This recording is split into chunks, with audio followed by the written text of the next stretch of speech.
Biggest surprise team among executives around the league. The biggest surprise teams. There was two big ones. One kind of ran away with it, but I included both of them.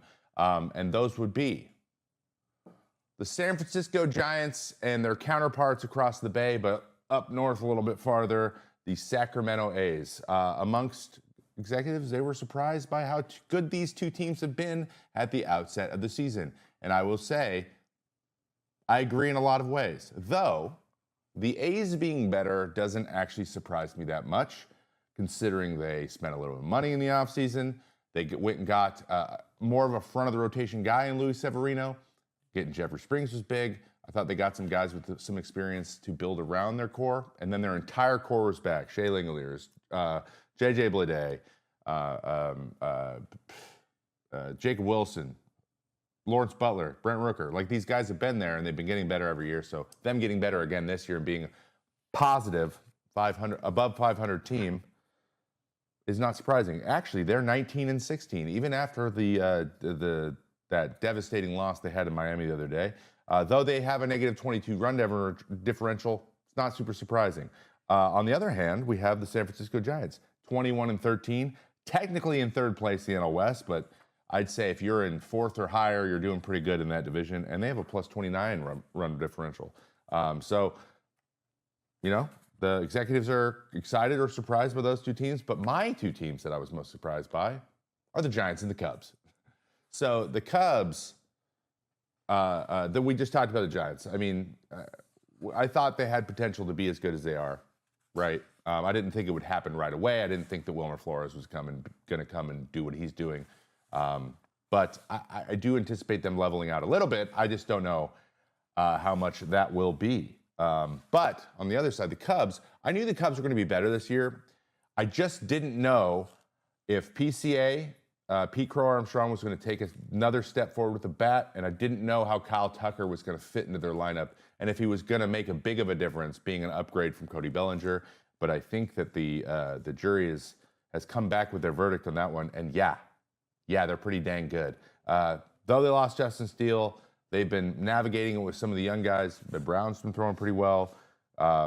It's fun to see. I don't know. I think we need the Cubs to come around and be a competitive team more often, I think. And it's good to see some of their stuff come to fruition. All right.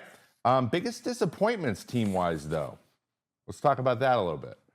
Who are the biggest disappointments so far in the season?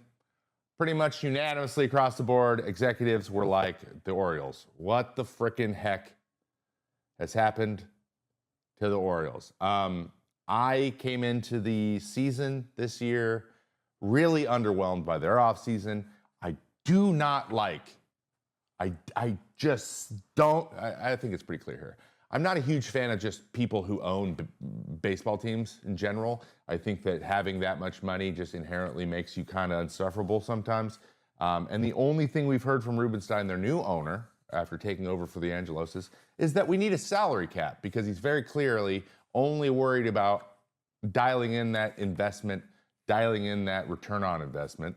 And dude, you've been here for 10 minutes. I just want to hear you talk about baseball as if you like it, or that has anything to do with your decision to own one. And so that rubbed me the wrong way. And then they were just like, hey, where's some budget guys we can add to this very cheap and good core. And now that the cheap and good core has been decimated by injuries, and they didn't get any frontline pitching, and they're not hitting very well, and they're bad. They went from really good to bad with just a couple things going not their way, and that's the problem. You want to build depth. You want to shore up your ability to fill in gaps when you need to wait for guys to come back. They didn't do that, so that didn't surprise me one bit. And believe it or not, I did this. My team that I'm disappointed in is also the Orioles. Yes, I know you didn't really see it swap, but it did. Okay, I put that in twice. I'm pissed off about it too.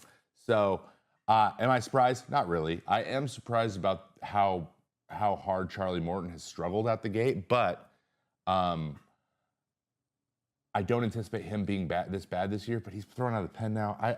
I mean, let's see what happens when they get some of their guys back. When they get Kittredge back to help in the back of the bullpen.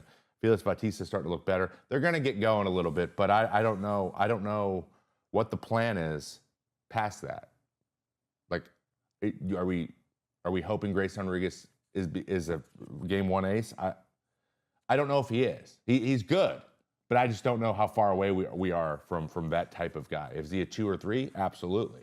Are we hoping Bradish is our ace moving forward? You know what I mean? Like, we need that game. You need a closer or a stopper in the bullpen. You need a game one starting pitcher, and you need 2 position players locked in to be your core in the lineup. That's what you need. That's what every team needs. You can water it down to that. And they just didn't do they don't have a number 1 pitcher. They do have a closer, and they have Gunnar and Adley. So, like, they just need a number 1 starting pitcher. But they didn't do it. They had all the opportunity. They should have went all in on getting Crochet, but they didn't. So, I'm out. I'm out on that. Disappointing so far. It is complicated enough to figure out what type of car you want, but when it comes to pricing and best time to buy and all of that information that you're looking for, Car Gurus is the only destination that you should be thinking about, Kratz. Why? Because I don't have to question what the price is. It's going to be there. If the price changes and comes down to where I want it to be, bang, I get a notification. Car Gurus is giving it to me straight, and this is how I want to purchase a car. Not fast. I just want to know what's going on. With over 4 million listings, Car Gurus has more car listings than any other major online automotive marketplace in the U.S. So you can find the best deal, and it's no wonder SimilarWeb estimated traffic data shows Car Gurus is the number 1 most visited car shopping site. So you can buy or sell your next car today with Car Gurus at cargurus.com. Go to cargurus.com to make sure your big deal is the best deal. That's cargurus.com, cargurus.com. But what about players? Surprise players.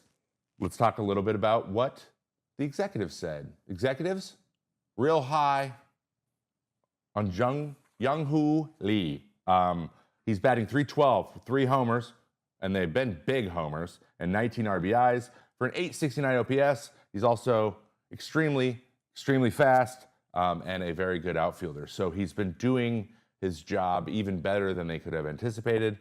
Sometimes with Korean players, especially because we didn't get to see much of him last year. Sometimes with Korean players, they struggle with the pitching in the major leagues, just because the quality is a little bit better, the velocity is much better, and the off-speed pitches are better. So you're running into really good pitching more often.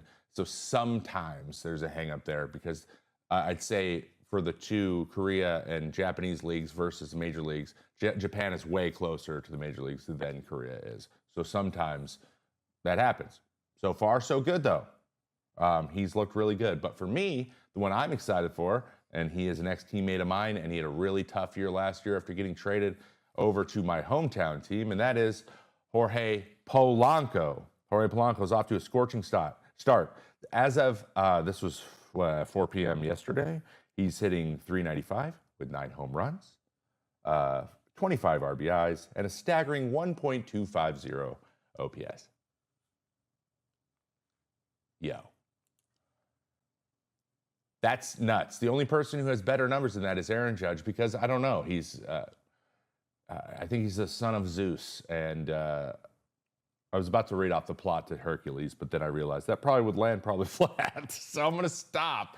He's just really good. So Jorge Polanco, though, has been a very bright light for this Mariners team, which is good offensively. Another surprise for me. I was going to wait to get to this, but the potent, I'm going to throw this right in because Polanco makes sense. The potent Mariners offense, they're 6th in the league in runs scored, I believe, and they are leading the division by kind of a lot in runs scored. Nobody anticipated that, myself included. I was down on them like I was down with the Orioles, and it's funny that they both kind of gone in different directions. And also, Cal Raleigh is your home run. I don't know if Cal Raleigh's still the home run leader, but he was after the game on Friday. So he's a catcher. That's a good sign. And Julio hasn't even got going yet. So let's see how this goes. I'm really excited about it.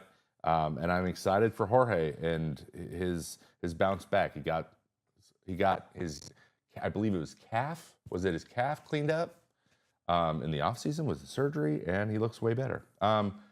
Disappointment players, though, across the league. According to the executives that were asked, Willy Adames, slow start for a team that is really nice to see. The guy they paid all the money in the offseason, not so much. Adames is hitting 227 with 4 home runs, 17 RBIs good for a 667 OPS. And he's struggling to find consistency at the plate. And I know I said a bold take I had going into the season was Willy Adames was going to underperform his paycheck. I think that Willie's contract is just a byproduct of what shortstops get signed for. He never was he was always a very good player, one of the better players on the other team, but he was never the best player on the team he was on when I was playing against him. And never a guy I worried about too much. He did get me a couple times. Maybe that's why. But for some reason I was he's a rock solid player. I'd love to have him, but I don't know if he's a star. And that's where that came from. And so far, this is kind of why. He's a little bit streaky, but I think he's going to come back. He's a pro, and he's going to end the year with a strong performance. But, if we're looking for him to be the 3-hitter that takes over games, it's just not the type of guy he is. So I agree with that one, but my big disappointment so far was Devin Williams, because I thought the Yankees really needed him to come in and be prototypical Devin Williams. So far, he's got 4 saves with an 8.18 ERA, 11 strikeouts, and a 1.82 WHIP. Strikeouts are way down, walks are way up. We're gonna talk about fixing him later in the hour in our Going Deep segment. But let's just say thank God for Luke Weaver and his ability to fill in that gap. A guy who did it all year last year, and now he's doing it for them this year. So at least they had another option, because things like this can get really messy when you look around and no one in the bullpen. Everyone's struggling, right? But they've had Leiter Jr. throw pretty well. Fernando Cruz has been well. A lot of funky splitters coming out of that bullpen. A lot of funky splitters. So I like what the Yankees are doing with their bullpen, honestly. It's interesting. It's fun to watch. As a pitcher myself, it's a good time. So a couple other surprises that I just wanted to touch on. Already got into the Mariners. I did not anticipate the Rockies being actually worse than the White Sox. There was a point in time where the Rockies were on pace for 21 wins on the year. So they have played better recently, but let's pay attention to them because, they're better. They're just way better than that. Maybe not the pitching, but the batting is supposed to be, and they've been abysmal so far this year. And then the Twins started off slow. Didn't anticipate that. If you told me everyone in the lineup got hurt at the same time, I would believed you, but that really hasn't. They've lost a few people here and there, and guys missing time, but it hasn't been only because of that. But I also think that they're just too good to be this bad for very long. So, sorry, Shay. Shay's in the chat. Sorry, Shay. Huge Twins fan, but it is what it is. It is what it is. But hey, like I said, 1 month down, 5 more to go. Hey everybody, be sure to like and subscribe for more content. We're back here every weekday, all year long, so do not miss an episode. The videos are coming in all day. Here's another video you might enjoy. Baseball the way it should be covered.